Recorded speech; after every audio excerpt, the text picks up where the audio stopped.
So usually this workshop really works when you do it together with a lot of people, because then you will get the perspective of several people.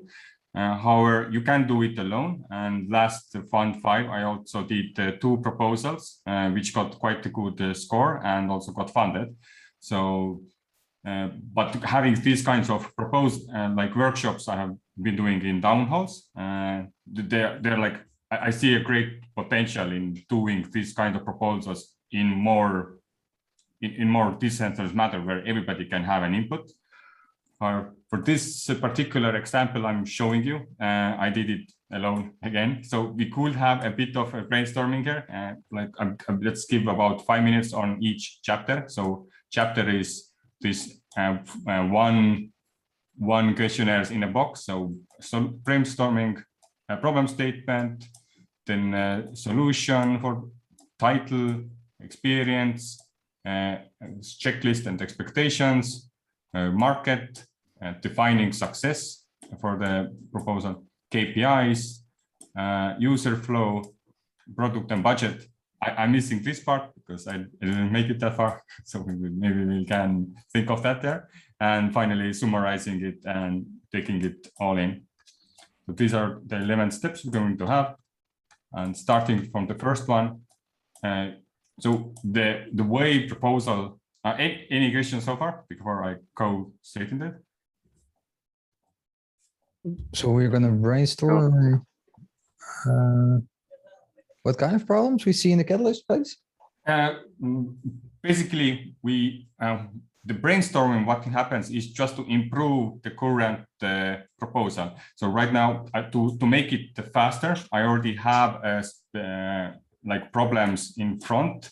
Okay. And an example is the same mini proposal as a service. So this thing, what we are doing right now is the example of a proposal. And got it. And we are going to, you see the question, I'm going to explain what I meant behind it. And then I have few examples here and show the like brainstorming progress and show the, and like select the, and show the final result, what I came of it. And then we can have a bit of a discussion, like did it make sense, or is there something I was missing? Because doing it alone is nice, So, but could be better. So the sample proposal, Tevo, is mini proposal as a service. Yeah. Okay, and we're going to brainstorm that as the subject of a proposal through this step-by-step process. Yeah. Yeah. Okay. And we don't go too deep into the discussions. So usually we have like 1 hour of discussing the very best problem statements. So here we just going to be a very like an overview, like just Sure. to get the gist. Okay. Yeah. Okay, so where it starts. First, my question is, what problem do you see? So when you have like an idea of, okay, I want to solve something, I see problems. So you basically start by making sticky notes of what problems you want to solve. So I had a specific problem where I wanted to train people and make proposals method even better. So what I came up with was the quality of proposals in idea scales could be improved by answering several questions. So this method basically, the proposals in idea scale are too vague. So sometimes you go in the idea scale, I don't understand, or they're too big. There is no step-by-step progress to create the proposal. And there does not seem to be effective way to help people write proposals. Although there are few guides, but these were the problems I saw. Does anybody already want to add something? I can. Yeah, I think there are a lot of guides, right? But I mean, who reads the F manual? So and yeah, well, IDSCO has like the proposal field, and it's like a text field. It's like, what's happening? So what do you understand by step? That I would like to know. so as a step by step, I mean, like a process. This kind of goes like to your ballpark where you want the conversational UX, but in my sense, it is like a decision tree where like this is the first question: what problem do you see? So you answer your question, and you can get the selection. So now we came up with the different few different like examples. What problems do we see? And next question is why is the selected problem a problem? So and then you take this what I selected and enhance it even more and explain the selected progress like even more like deeply. And then it also you select them a better why reason there, turning it into problem statement. And then, so basically this step is like finding a root cause or like analyzing, and finally you get like a better problem statement. Like five times why kind of approach. Pretty much. And so that is like a step-by-step progress. So this was only for problem statement. So next up, like we have a solution made, and then you brainstorm here. And so basically a guidance decision tree. For now, it's like a quite linear decision tree because my experience with creating these kinds of processes is limited. In a sense, I have done it only a few months, and it doesn't require iteration and improving. But yeah, I already feel like this is much better way to collaborate together and make it more playful, to iterate on idea. And then the final version would be like cut and put into the idea skill itself. I think the first time I saw a problem statement, which is a while back, but I think this is also for new people. I had no clue what it entails, right? I mean, I'm not a scientist, I'm a creative, so I never used that kind of stuff. And especially in the beginning of Catalyst, you saw a lot of solution statements in the problem fields. And I think that improved over time because, well, we all learned together. And I think it's interesting to, if you look at problem statement, you can break it down. You can break down a problem statement in I think it's like 5 elements. So in that regard, if you want to improve a problem statement setup, you can even break it down even further into more questions to guide people.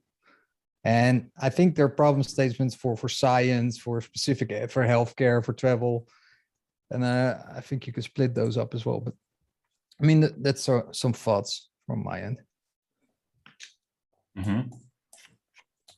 So yeah. Breaking down the problem into smaller parts, Niels.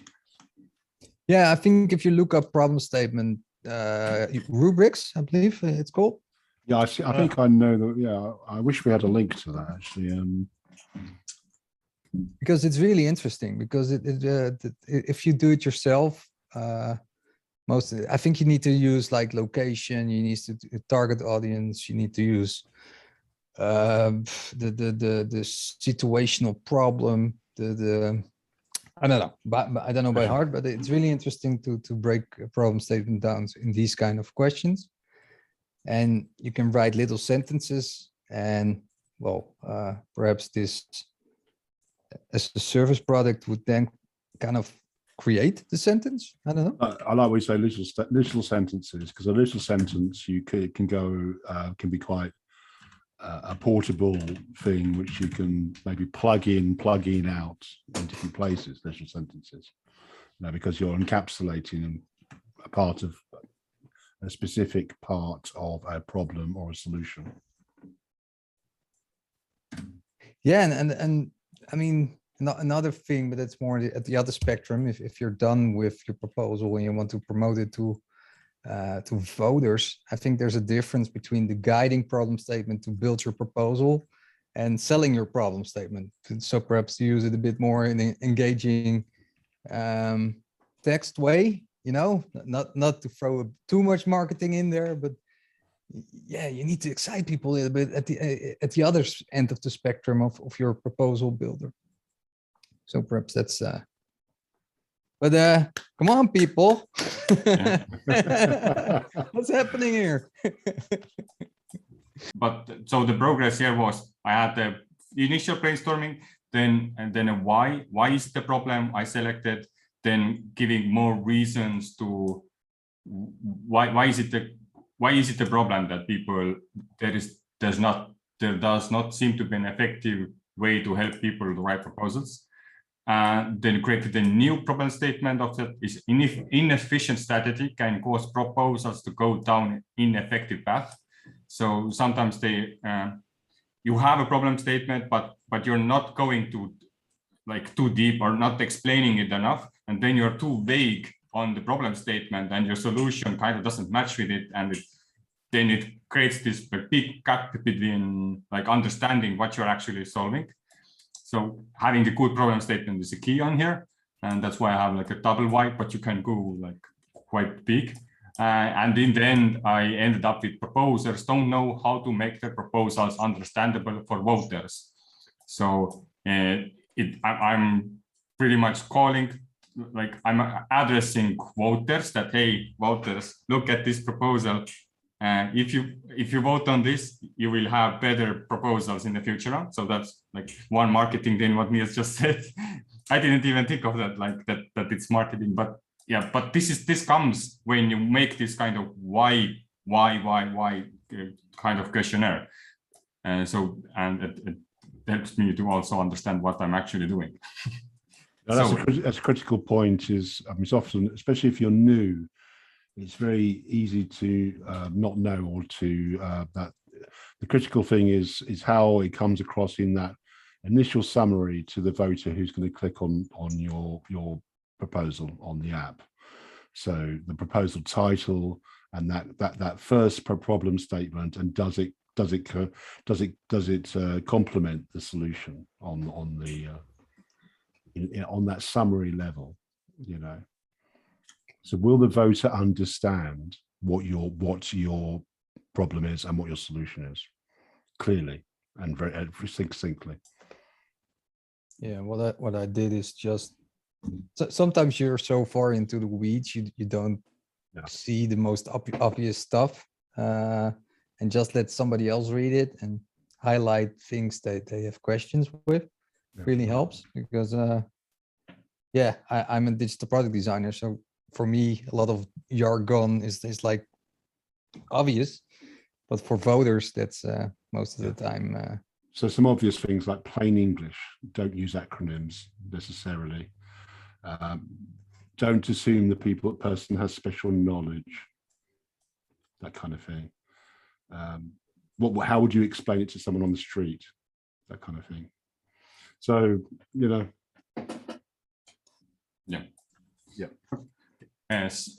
So solution set here is brainstorming is a bit small here, because I knew exactly what I went into. So I only gave 2 examples.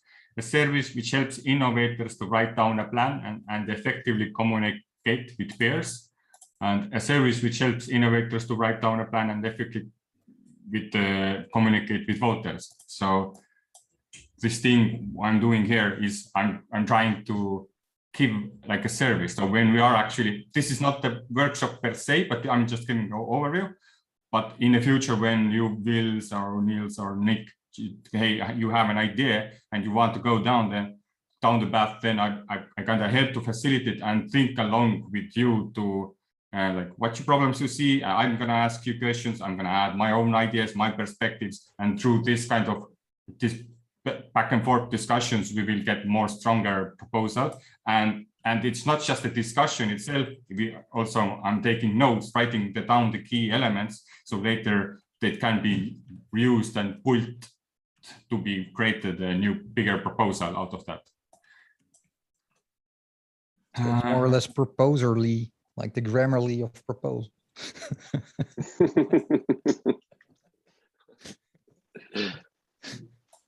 Yeah. Do you want to change something in the wording here, or what you meant? No, I was making a joke, like you have Grammarly, like that corrects your spelling and all that kind of stuff. And I said it would be fun if it was like proposerly, So it's kind of your proposal builder, and it kind of fixes everything you do wrong. Yeah. In the future, somewhere.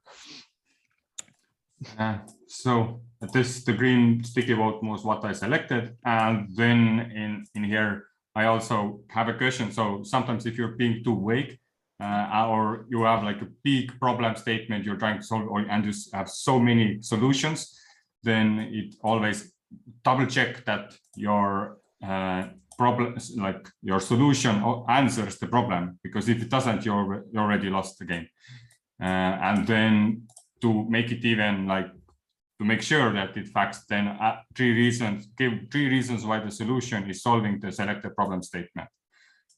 So I brainstormed a few here and then selected 3 of them. As a collective, we are more likely to bring out relevant key information about the idea. As a collective, we can combine our strengths. We can combine our strengths and skills to give more accurate vision.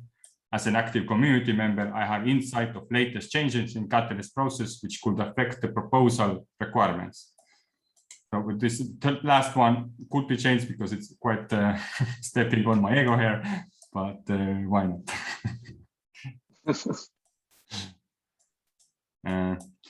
Just as a color note, these red ones are pretty much the guiding questions for this method. The blue ones are the main ideas, what you want to put on a proposal. Yes, in the proposal, you want to reformat it to make it look perhaps nicer and cohesive with the entire story. And the yellow ones are ideas and supportive text, what can be used later and for the reasoning. On that, so first thing I ask people here is, are you going to have more than one proposal? And so that is why, because this was created in a space that, since these are like mini proposals, like kind of modular, and if you have like a big idea you want to build a car, maybe you want to split it up so that you have a software, you have an infrastructure, you have and like just make it granular and put them in different challenges. And one thing to connect them all is one branding name. So when person reads, like in this case, I have the brand mini proposals, and when he reads it, like goes through different proposals and he sees mini proposal in one, mini proposal in another, then he can kind of skip some of the text because he knows that the same team is working on it, or there is this similar methodologies addressed here. Perhaps even same problem statement is addressed there.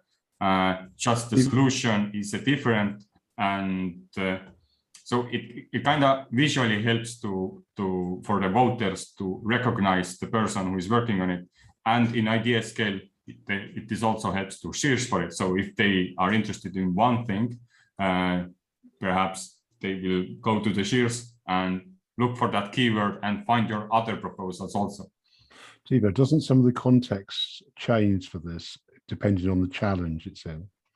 So, for example, if this was going to go into Entrepreneur's Toolkit, you might use the term entrepreneur rather than innovator, for example. So,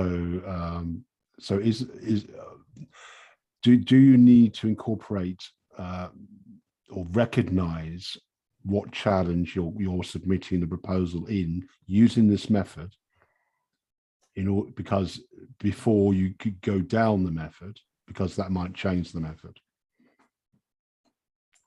Yeah, you got a good point there. So there could be few changes there, and actually you got the good idea, because I am going to put it in the entrepreneurship toolbox, and perhaps addressing the same people who the challenge is meant for instead of innovators is a great idea. It's entrepreneurs, and so I mean, this is an important point in general anyway. Whatever proposal you're putting into a challenge, obviously you need to respond to the specification of that challenge in some way, obviously. So, which is on the first page usually, isn't it? You go to the description of the challenge and it lists down what the challenge is and gives you an idea of what's expected from a proposal. Yeah. So, yeah. So this is one example why workshops are good. Like I wouldn't have probably noticed it myself. Somebody just, oh, this wording thing.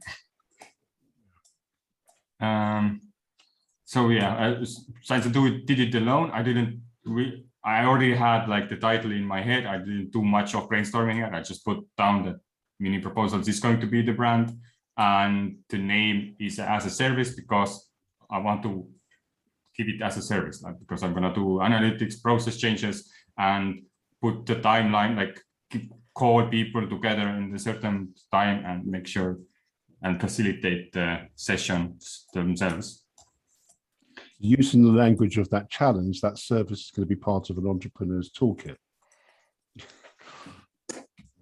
So just to use that, that could be part of the detailed plan, couldn't it? That kind of narrative. I'll just write down the proposal because maybe it's fun. Mini proposal assistant, come on. Niels is just obsessed with UX. You know, so. Niels just wants, you want the little the office assistant that jumps up and says, how can I help you with your proposal, sir? I'm not the paperclip, come on. No, I'm not calling you a paperclip. We evolved. Yes, thank God. Well, that was a very early stage. Oh my God, the paperclip! I know, that's right? 1997 for Christ's I have sake. nightmares about that paperclip popping up. Yeah, I mean, I look young, but I'm an old guy, man. Right? They have the you could have the funny commercial where the couple's in bed, they're starting to get romantic, and all of a sudden the paperclip pops up and says, how can I help you with your romance? You're like, would you leave me alone for the love of God? Okay. Sorry for those that don't get the reference. Sorry it probably for sounds really inappropriate. It shows how old we are. Okay, where are we, Tevo? We're in relevant experience, or? So yeah, going further. So in your relevant experience, what I ask is state you or your team roles in a proposal. So every person, one person can have all the roles. That doesn't matter. But the idea is to break it down in many different chunks, so that in the future we have a bit of an idea of what tasks you kind of need to do to pull this all together, and if you could give some kind of roles to the tasks. And so what I came up here was a solution architect, and so this is the person who is going to improve the process, so like iterating this thing right here and listening to the feedback and listening to the pain points and adding more questions, increasing the decision tree, adding some or removing some stuff. So just to be clear, these roles can overlap. So one person could have more than one role. Is that right? Yeah. Okay. Then facilitator guides the workshop. So somebody who pretty much helps. It is a bit similar to the educator, like adds insight about Catalyst proposal requirements.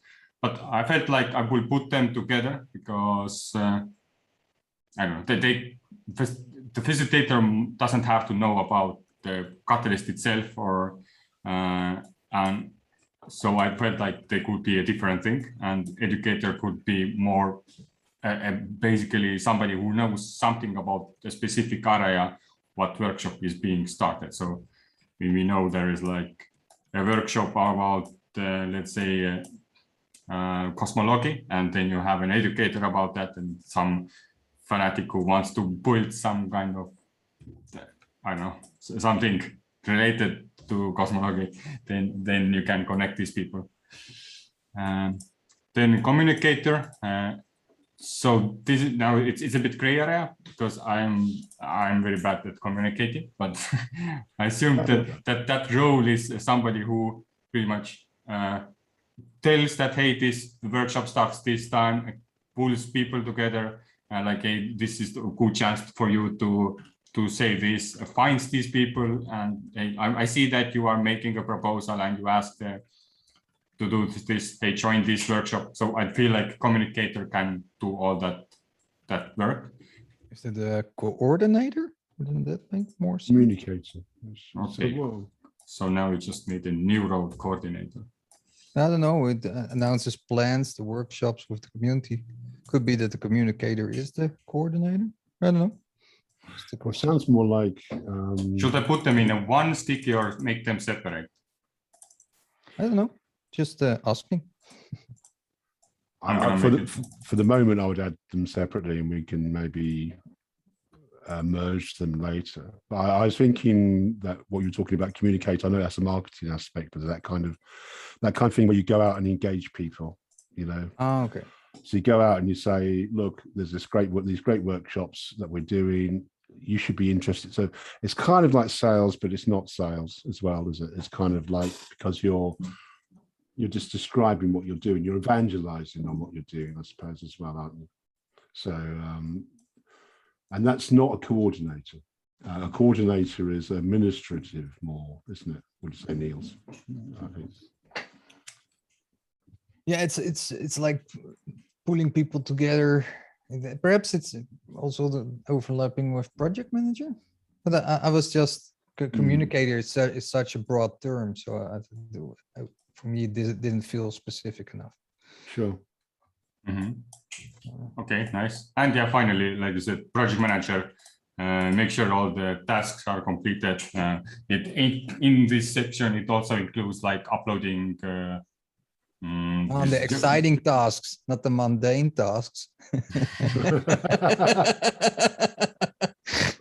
Well, actually, you know, coming from my background, you can merge in with the educator with the project manager, because if you're tracking and documenting what you're doing, then you can educate people in what you're doing. Exciting mundane tasks. So, and I say that because I'm coming Exciting from, mundane tasks. yeah, I'm trying to promote audibility here. So there you go. Any other roles and tasks come up what this kind of process will require? I think it's really dependent on the proposal itself, right? I mean, if it's like a proposal for the interior of a hub or a specific. Would it be useful? I mean, for now it's the mini proposal roles, right? Yeah. Okay. Would it be useful, Tevo, to ask us to highlight what are the absolute necessary roles? Because obviously you're going to need a facilitator, presumably. You can't do without a facilitator, yeah? I think all of them are kind of required here. Okay. If you don't I don't know.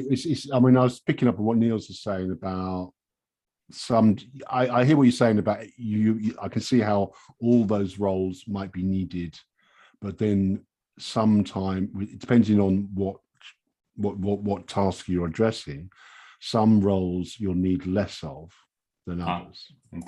So it's more about, as I pick it up on where you're coming from, Niels, on, you know, it depends on what you're dealing with in terms of how much you'll need a project manager, or, you know, that kind of thing. It feels for mini proposal, it feels a bit overkill to have so many roles, but that's just a feeling. Well, it doesn't mean that all these roles are like full-time jobs. Some, yeah, like Stephen said, some like you only do 2 hours of communications every week. So to make sure that you have the people in, you have the data for the coordinator. Coordinator just spends like maybe 30 minutes to come up with a description, sends it out in the different channels, and two roles are completed. And one person can do them. And one person could do multiple roles, is what you're saying? Yep. Yeah. Mm-hmm. And it's good to use the role perspectives to look at your project and to also think about what needs to happen. So yeah, I think it helps. Yeah, and this also helps in the future to kind of manage and budget the proposal itself. And if it requires so basically these mini proposals are also about making MVPs. So creating the full cycle, and you don't I need a 1-year plan of a budget, but you do it like in this particular case, I'm only doing for Fund 7. I'm already doing this just because showing that what I can do, and if people see the value in it, then I hopefully get funded, and then I do it like for the funds already, put more into it, and if somebody else wants to take a role, then I can just hand it over and actually pay him for the contribution. And when this also picks up the speed and more people, because right now I'm in a situation where I get more like requests taken, I have a mini proposal workshop privately, but I don't have that time for them. So if I have the like entire structure like planned out, I can scale it up and like ask, okay, now. It also gives you, if you're on, we're talking about MVPs, it also gives you the list of skill sets that you need as a minimum to get started. Is that what you're hoping to achieve as well, Tevo? So okay.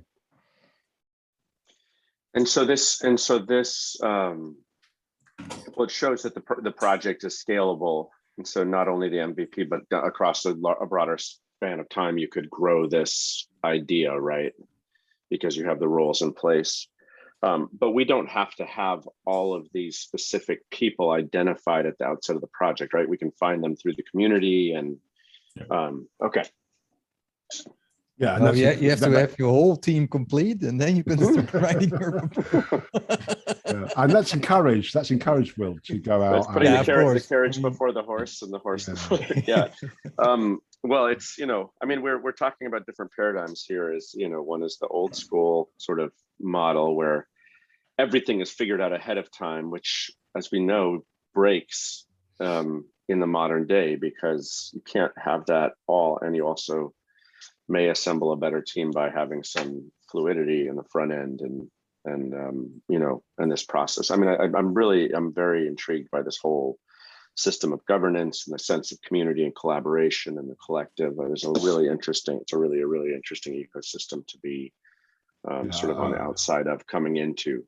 Yeah, what you find is that you can collaborate with other people within the community. And that is, I mean, it's often about networking, communicating with other people, looking at other proposals, commenting on other proposals, and then that can lead to other things, So, I mean, I suppose the obvious thing would be to look at what if a proposal is similar to yours, or people have similar interests, that kind of thing. Interesting, but let's move on, because I want to capture I'm sorry. It's all good, because this sort of thing happens. I think that's amazing, because this is what workshops are supposed to do: create connections. And see. So in next step, state what kind of proposals you are making. So in here, what I mean by this is like there are like business proposals, there are idea proposals, like there are different kind of ways, and like you can present your idea, and in the idea scale you can't really there is no descriptive tag or something which says like this is a business proposal or this is a purely like technical proposal. And in here I might ask people to state their kind of proposal and like give a reason why it's that, because that is also used for the proposal itself. So you explain to the reader who actually reads it what kind of proposal it is. So in my case, it is a mini proposal, so specific scope down use case, which is with a small fund and timeline. So only one fund. I'm workshops for the proposers, and I don't know the specific fund yet, but I know it's like under 3,000 data, because I'm not doing anything too big there. And service proposal, to say that I'm providing a service. This is not the product, right? The process itself is a product, but it's more focused on giving the service. Isn't there a difference between a mini proposal and a mini proposal as a service? Isn't mini proposal as a service larger than a mini proposal because it's collecting service? Mini proposal as a service is going about the business of providing mini proposals. workshops, whereas the mini proposals by themselves are a subset of that. Yeah. So for me, the mini proposal just since I'm trying to also brand it, and some people already who have used it kind of now also start using it. So that just puts a name to the requirement. So this is a specific scoped down budgeted proposal. Okay. But I don't know, maybe that can get confusing at some point, but for now we'll see. That's also an experiment. So let's see how it runs. Yeah. How people react. Yes, indeed. Yeah. So anybody has like other ideas what kind of proposal it could be, or do you think service proposal and mini proposal covers it all?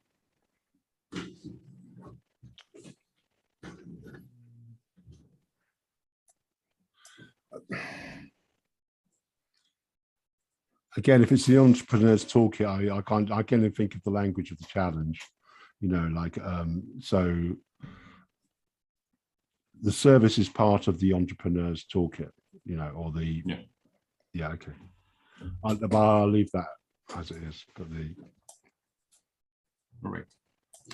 So next step is to define the market for the proposal.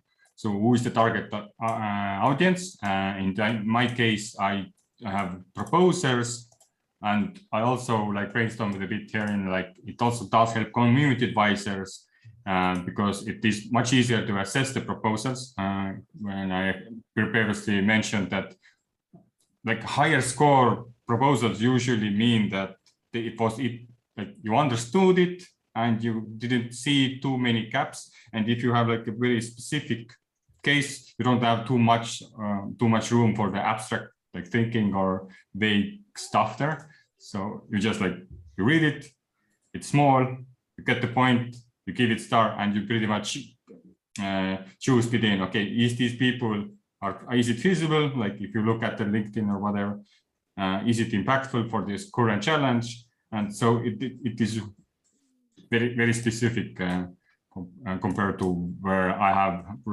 spent like 2 hours reading the proposal and trying to figure out how could I give a critical assessment. And also it does help voters because it just, you read it, you get it what it is for, and then you just decide, does it help you? And or do you think that it will help other voters? So, but in this case, I chose that the main target audience is proposers, and the other one was supplementary. And then also like think of like, does the user base grow at least 20% a year? So one thing in I don't know what article I read it, but there was some article that I was reading was saying that if the user base or the target audience does not grow, then you are in a wrong place. And so I'm also testing this kind of methodology out here and also bring it like explain who are you targeting and is this a growing economy where you are proposing. And for metrics, I chose the last town hall, or maybe it was previous town hall information, which says how many ideas came up, and comparing that to ideas with fund 5 and fund 2. So because it's 1 year, we just don't compare like fund to fund, it has been increased 400%. Obviously, it's not gonna increase too much, even more, but I would put a caveat against that growth. I put a question mark against that growth metric. You know, things can't grow forever. Yeah. And also some projects aren't appropriate for growth. Like, for example, community projects, where there's a kind of discrete amount of people already, you know. Sometimes you do a product for a specific number of people. Yeah. And you don't want to go beyond that because that would be out of scope. Just a caveat, but I agree, it might fit in with this model because we're in a growing situation, a growing project catalyst where each fund is growing And so you've got more of a potential customer base to provide the service to. So it kind of makes sense in this context. Yeah. Anybody wants to add something to the target audience or some ideas? Or if not, then let's quickly move on. And defining success. So what is the result you want to see when solution has been implemented? Again, brainstormed 4 things what I thought could be helpful, and selected proposals from workshop get 4+ rating from community advisors. Actually, I would kind of reduce it to 3.8 because impact gets, like, the way voting works is that impact gets 50% of their rating value compared to the other stuff. So what that, like, above this rating, what it means that even though this proposal or the idea wasn't impactful for the challenge itself, the proposal itself was good. They explained it, it was understandable, it was feasible, and it was auditable, and the people who are working on it, you kind of understood that they know what they're doing.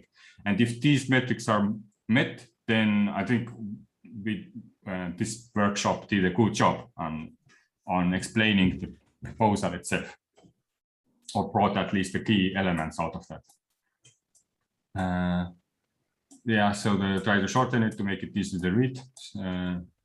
So I just make it.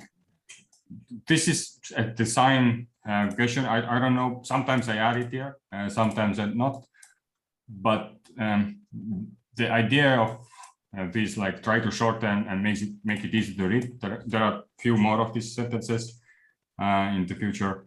Is that actually all these blue sentences are meant for the proposal itself? So you just copy paste it into the proposal, and if you have full sentences, it's much easier to format it. But I do see that if we are too much use this kind of, like, okay, you did your problem statement, now refine it, and like, then it kind of slows down the entire workshop itself. So when I first time go down with the workshop, for example, the last few weeks ago, I did it with the Indonesian group. It took 8 hours to do one, to do entire this workshop, and if you would now start thinking about formatting too, then it would add like another few hours top of it. So do you think, Tevo, do you think that will change the different service offerings you have? So let's say you have to do a workshop within a shorter period of time, you might leave out these kind of repeated questions in order to get that service delivered to the customer in that way. Where if you had a customer which they could give over a whole day, let's say, then maybe you would include the additional detail. good. Yeah. I think that's a great point. But so question is now, would it make sense to have the process in like to be seen, but then a decision before that? Do you have time to format it, yes or no? Or there should be like 2 different methods with formatting and without formatting? I'm kind of, because we're kind of looking at the process, we're using the process to look at the process, so it can be a bit kind of meta this, but I'm trying to look above the process and say, look, this is a service, okay? So you're providing a service to customers, and those customers want to do mini proposal workshops, right? Now, there's different customers. Some customers have an hour, some customers have a day, okay? So the customer who has an hour, can you tailor this process for those people? And can you make, and for people likewise, for a day, let's say you've got a team coming together for a day and they want to use your service to brainstorm an idea for a proposal, let's say, okay? And so that's going to be more rich. It's going to have a different dimension to it, as I use that word again. But yeah, just, I mean, Tevo, so. This is a great comment, I think. I just want to echo this, because this is essentially what you're talking about, Stephen, is one of the principles of presentation design, is this idea of information hierarchy. Think of it like headline, subhead, right? Body, copy, very simplest form. So you're saying, can you provide Tevo, can you provide a presentation that's only going in the depth of headline, right? That would be a 1 hour presentation where you take people through the top level questions in each section. And then you have another level presentation where you could go one level deeper, right? It's like an onion, you're going down. So then that one, where like Stephen's saying, it's a bit richer. Then you go down into each of those headlines and talk about the subhead. And then there's a third one, which is, a more full workshop, where then you take people all the way down really into the details. And it's going to be it's going to be the richest possible, most time intensive process. It's going to deliver the most value, but it's also, the reality is not all people have time to do a full day workshop. Yeah, and it's going to cost more. And it's going to cost significantly more. Yeah. And look, that's another point, Will. It's going to the people who come along to that workshop are going to be a broader range of people. Mm-hmm. So the more headline you are at, if you're a headliner, you might just have, let's say, the executive summary kind of people. I was going to say it's the executives, right? Because they're the ones that really don't have more than an hour. I mean, they have a nanosecond to make decisions and then move on to the next thing. And so if you can get an uninterrupted hour of their time, that you could deliver a lot of value in that hour, but you're going to need to keep it very, very much at the headline level, at the top of the hierarchy. So if you're selling the Miri proposal as a service, that gives you a rationale to argue for a broad customer base. For the customer base ranges from someone like the CEO of a proposal, as Dor sometimes describes it, who could just wants to come along. Just wants to come along and bang, bang, bang, have a quick few ideas about the proposal. That's one end of the market. The other end of the market is ideating with a complete team. Or with the project manager who's then going to, write the final proposal and needs to really go into this process in depth, and then give the executive summary to the CEO. Yeah, absolutely. Yeah. Okay, thanks for the feedback. This changes the process for the future people. For now, let it be there. Perhaps a mini proposal has a maximum time to complete. Maximum proposal.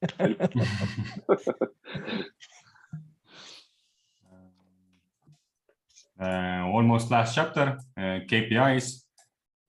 So in this situation, I have actually a processing question here too, but I think no need to go through all of them, but basically the idea is there, I already deleted few, but in a template, and there is like more ideas of what metrics you want to change. So there is like a process, users who are going to use it, then there is a revenue, then there was like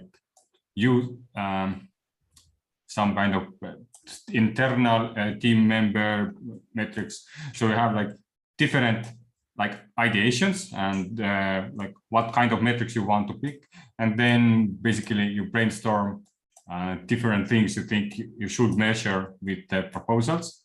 So 4 things I thought could be like valuable and most impactful to measure is more higher rating proposals are created. So this means that checking the rating and comparing the rating of the proposals in Fund 7 with the Fund 6.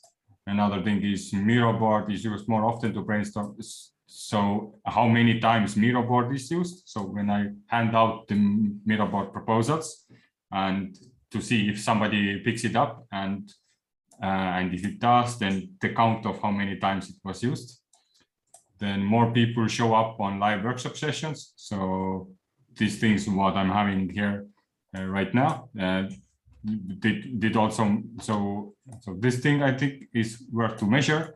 And more views on YouTube, watching mini proposals, also similar with the live workshop. But I think what's missing is a broader range of the target audience is being reached. So example, if you're given it as a service,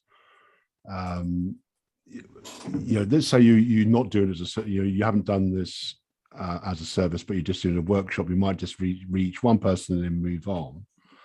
If you're providing it as a service, you may reach, as we said, just had a discussion before, the CEO and the rest of the team who do a proposal.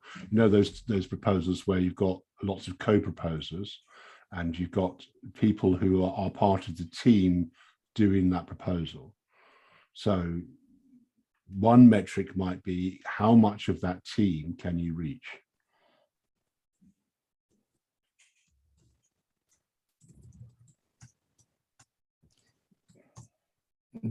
I mean, Will is obviously talking more from a corporate, seems he talks more from a corporate perspective. Tevo is obviously talking from the catalyst proposer kind of distributed perspective, I guess. So that's a difficult one, I guess. You need to, I think proposer is perhaps a bit too broad as a target audience.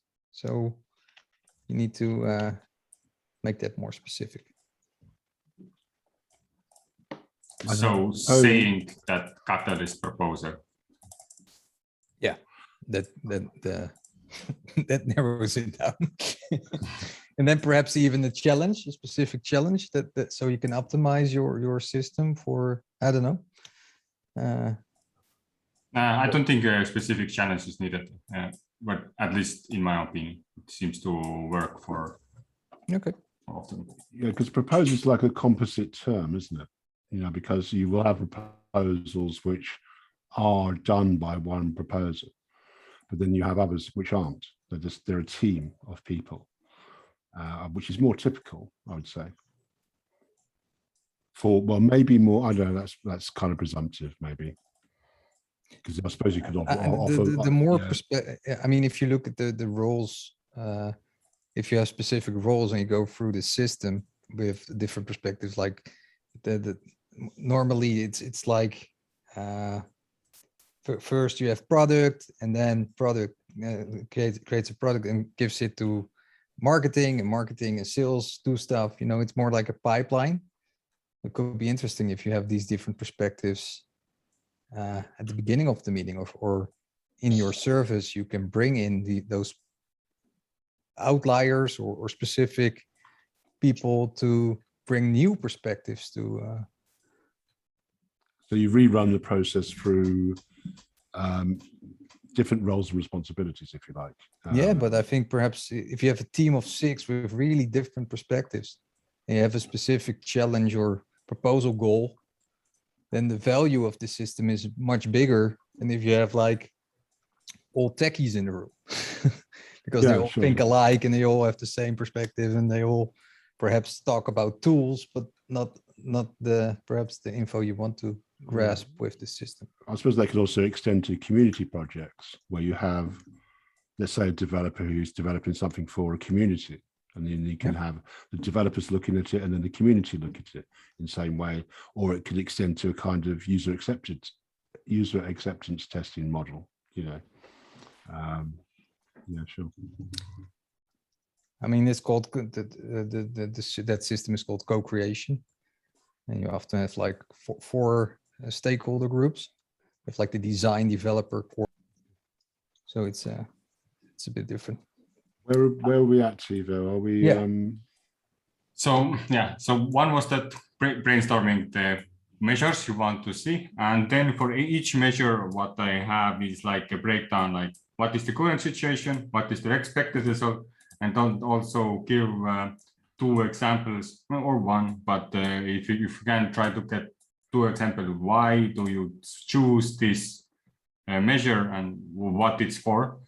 And then, of course, something that can be more specific than create full sentence. That could be a detailed form we talked about before.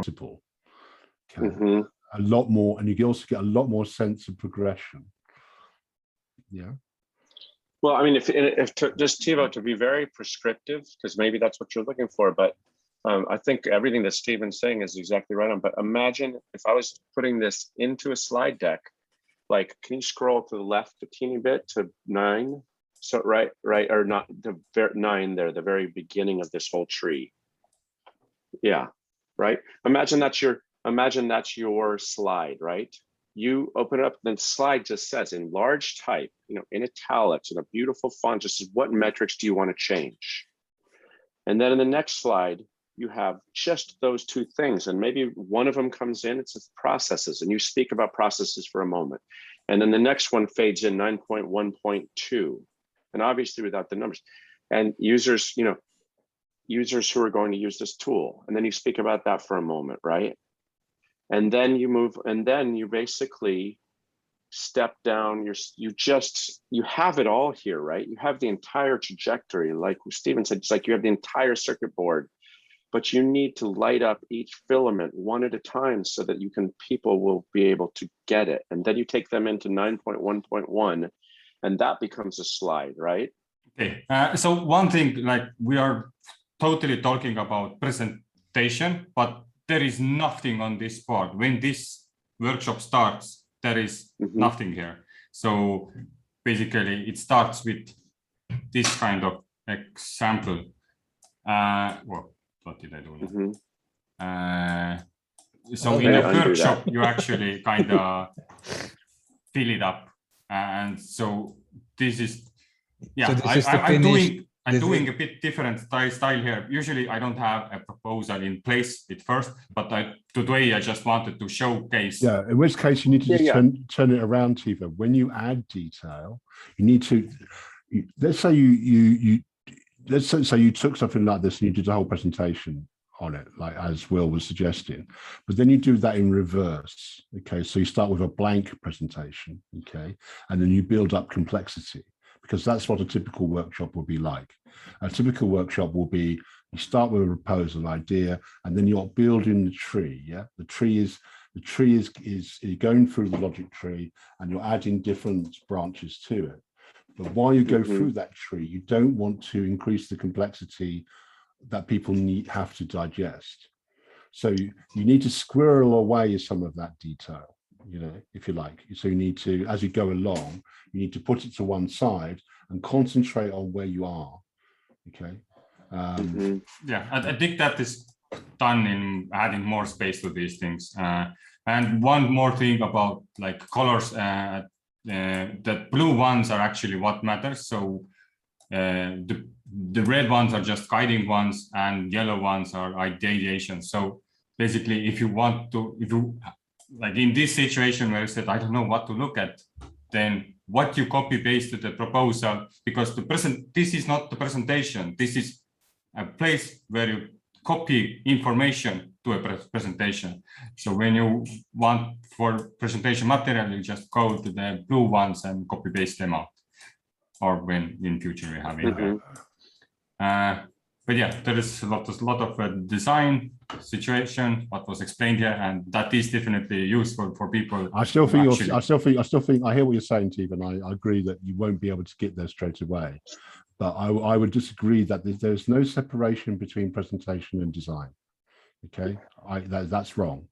Okay. No, but there is a difference between the ideation of the proposal and the step-by-step ideation of the proposal, which Tevo is saying. Yeah, but creating the outcome of the ideation of the proposal into a presentation. I think you can create. That's a different stage of the I think you can ease the presentation as you ideate. Yeah, of course. Anyway, let's move on. User flow. So yeah, so sorry, it's a bit. Yeah. I'm sorry, I need to sign off now, but this has been fascinating and really great conversation, and I really appreciate everyone's time. And Tevo, this is fantastic what you've done here. I do want to say that these are just, you know, things I'm saying from a different perspective, but there's obviously a huge amount of thought and time and really deep, you know, thinking put into this, and it's a great organization of this process. I think it's really valuable. So thank you for sharing that. And thank you guys for your time. It's nice to meet some of the community. Yeah, great. Thank you. All right. We will see you, I assume. Sounds good. But we are kind of close to the end. So basically, Yeah, sure. As a user flow, to me, it was kind of complicated to make a user guide or flowchart for this as a service. So one thing was just like a method is a user flow or as a user guide. So zooming out and like just giving the headliners of that would be one process. But I did brainstorm like one possible like a way through, like person who finds okay, I don't know what the fuck is that. I don't know how to write it. Whatever. Like discovers catalyst. Yes. I'll write that. I'll write that. And then he wants to learn about Catalyst, so he can use like Catalyst School or Cardano Townhalls. Then he will learn about mini proposal workshop in after Townhall sessions. So he will join here, get like insights how to create it. And then he uses this material to create the proposal, places the proposal on idea scale, and pretty much community takes care of the rest. Like he votes, assesses, and so forth. And if he gets funded, then he gets the cohort, and so I only sit in this process here in like pretty much in these two area. But technically, I'm personally sitting the wants to learn about Catalyst too, because I'm part of the Catalyst school. But these are like main places where I help as a service. So now I'm just wondering, like, what kind of flowchart I could, is there something I could do even better in between here, or should show the method itself, or like if I make a proposal, I'm not, or does a service need a flowchart? How when they hear about the mini proposal workshop, how will they know it's a service? Somebody says it. You see, this is because at the moment it's free, isn't it? So, yeah. But the kind of, I'm not saying you're going to charge people, but you're kind of getting funded by Catalyst. So no. I charge treasury. This is called the customer journey. So you have to map the customer journey. So yeah. If there's like this 5E model you can look up, which is pretty common to set up your customer journey. So it's the entry, excitement, I don't know exactly by heart what they are, but so, and then the flow chart is, I would call this the customer journey. And inside a specific section, so the discovery of Catalyst, that has a flow. So that's the hierarchy of how you set this up. And most customer journeys also have emotion mapping. So you use emotion mapping on the specific stages of your customer journey. So you can tailor to the specific emotional levels of your user. But that's the UX way, I guess. Yeah, I would question the emotion, but there you go.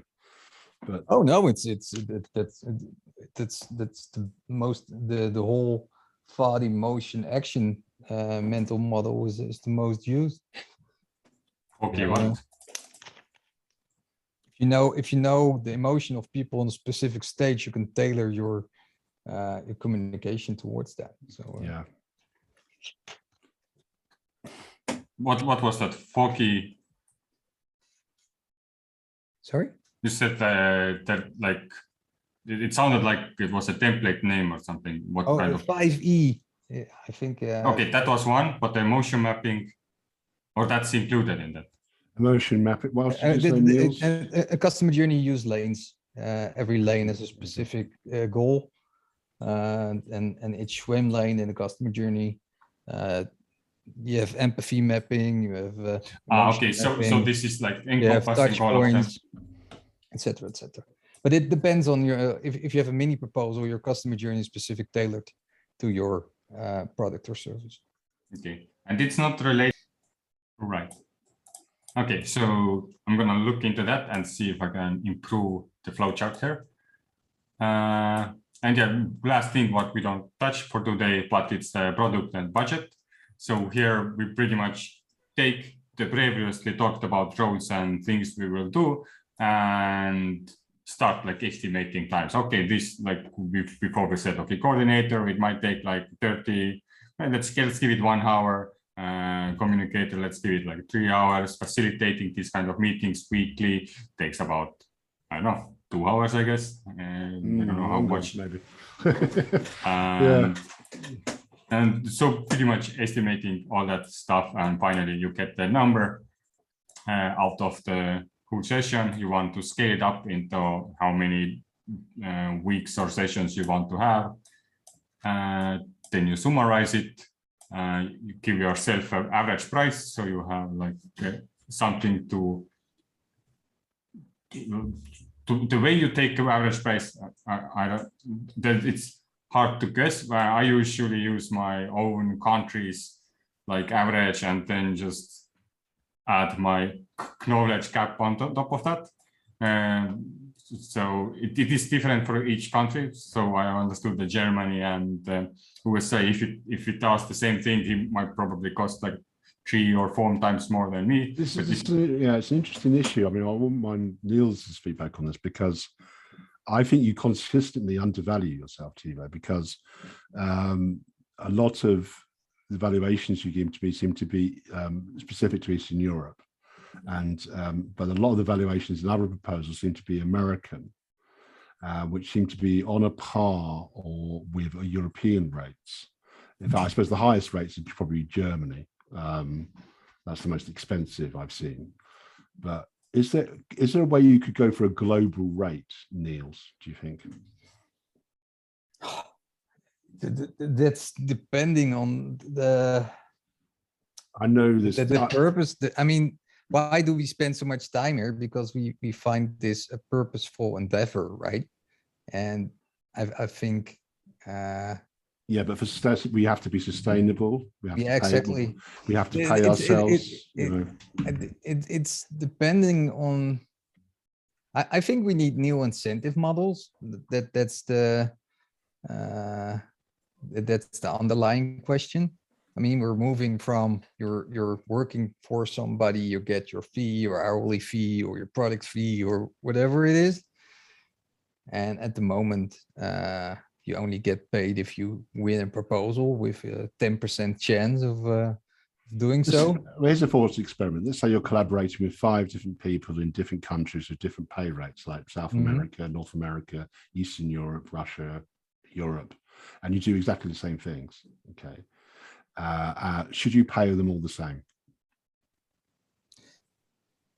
I mean, that's the value discussion, right? I mean, I don't use hourly rates anymore because I'm really good at what I do. And if I finish it quicker, I get less money. That doesn't make sense.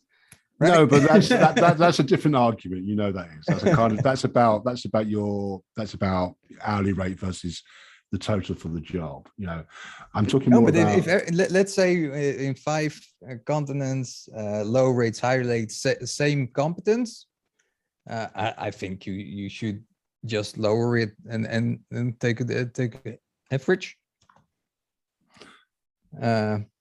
But that's a personal choice, I guess. But that would penalize that would penalize the person in the richest country.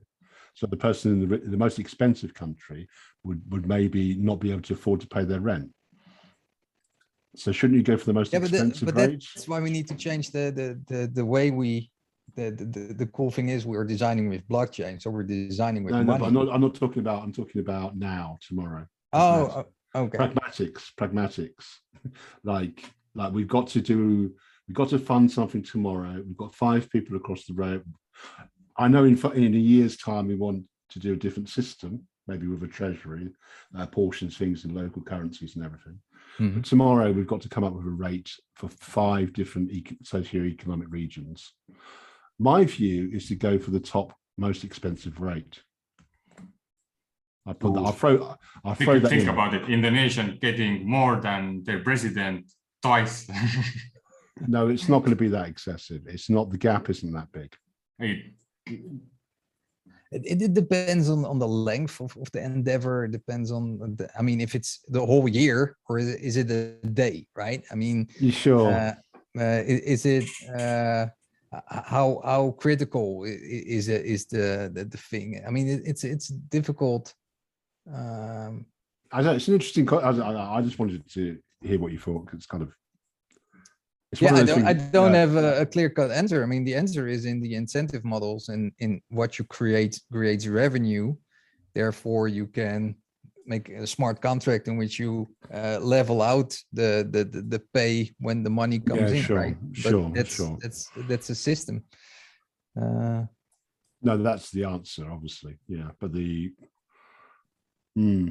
Yeah, but at the moment, it's just if you find it purposeful, if you find it important and significant, are you just ask for do people want to do it? And I wouldn't go for the highest fee. Sounds a bit strange, because then you pay more for something you can get cheaper another way. I don't know, feels a bit off.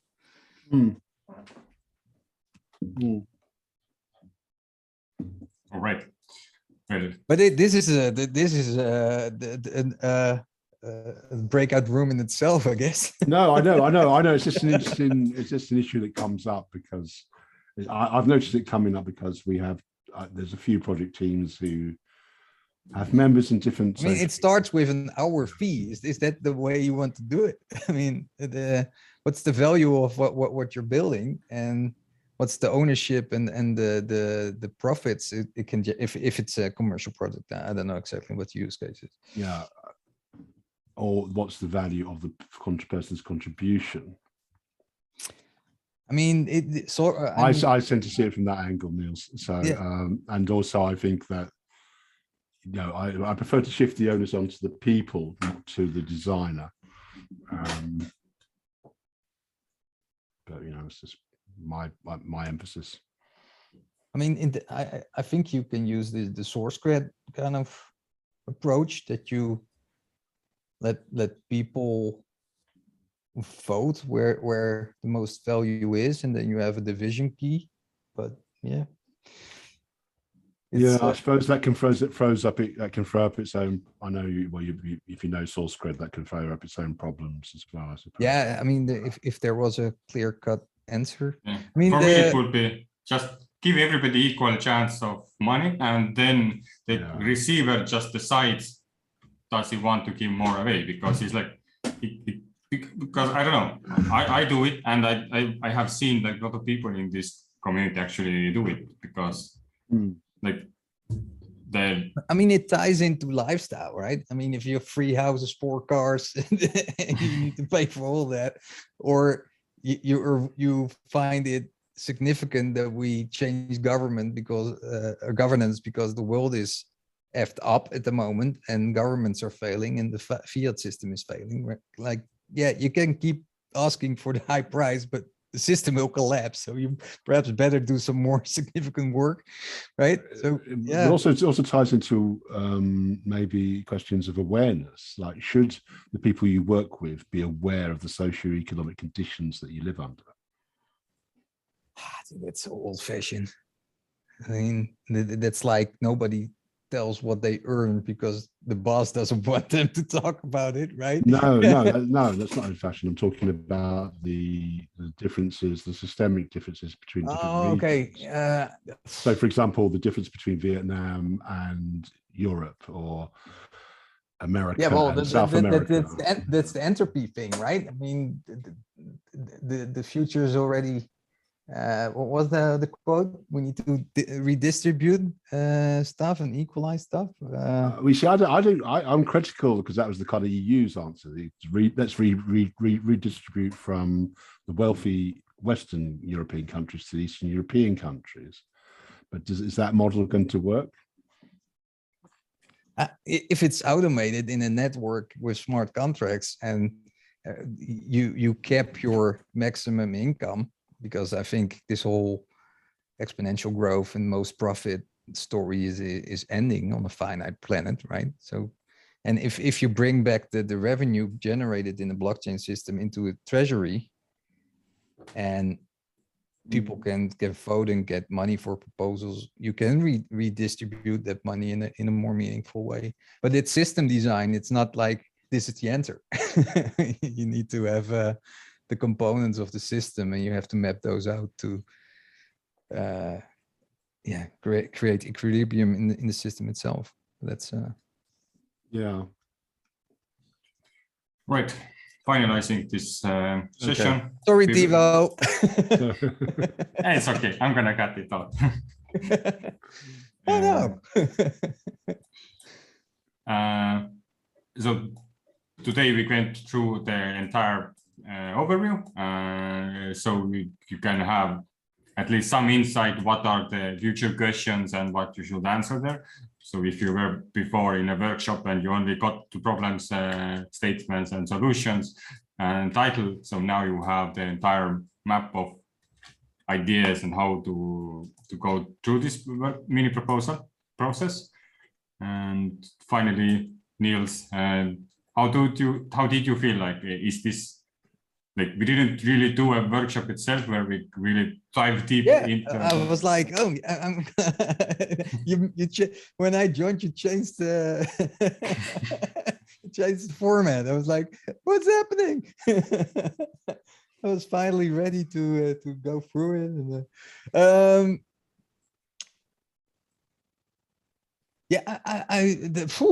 difficult because I came in with an expectation, and then all of a sudden it was different. It was different.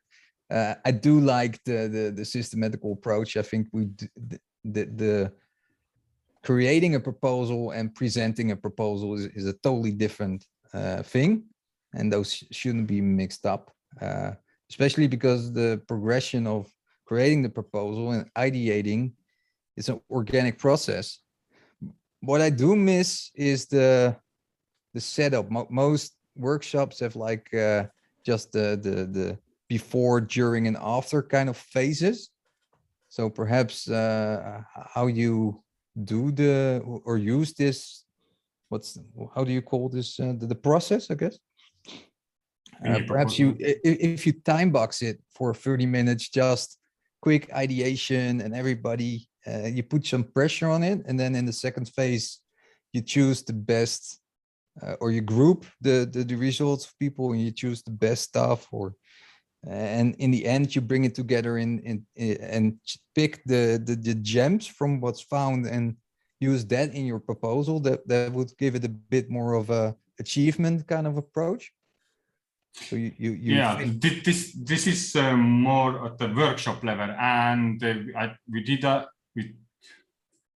why we don't use the time boxing in workshops is that it kind of ends naturally, but it does sometimes like for DAO problem statement, it took like 1.5 hours to get it really down, and like you get such a cool measure map. But for some ideas, for like in NFTs or something, you might find the solution in 15 minutes. So it really depends. But I mean, perhaps I'm talking about the engagement and progression and the feel of achievement, right?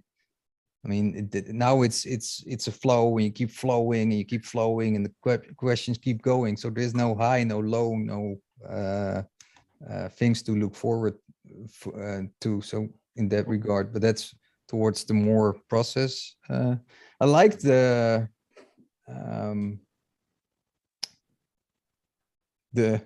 inception model you did today, like the mini proposals as a I did as well. It was quite. I was totally thrown off because obviously in my world, as a service is software, but I mean, in your view as a service, it's guided by you, I guess, or people who give this service on the Miro board or facilitate this. So yeah, that's what's the word? Beroepsdeformatie. It's the job deformation. I don't know. But I mean, I really like this. Thanks for the session, mate, Tevo. I think it was very good, and I'll just go off. Cool. All right. Yeah. Thanks for joining and watching. If you get to sphere.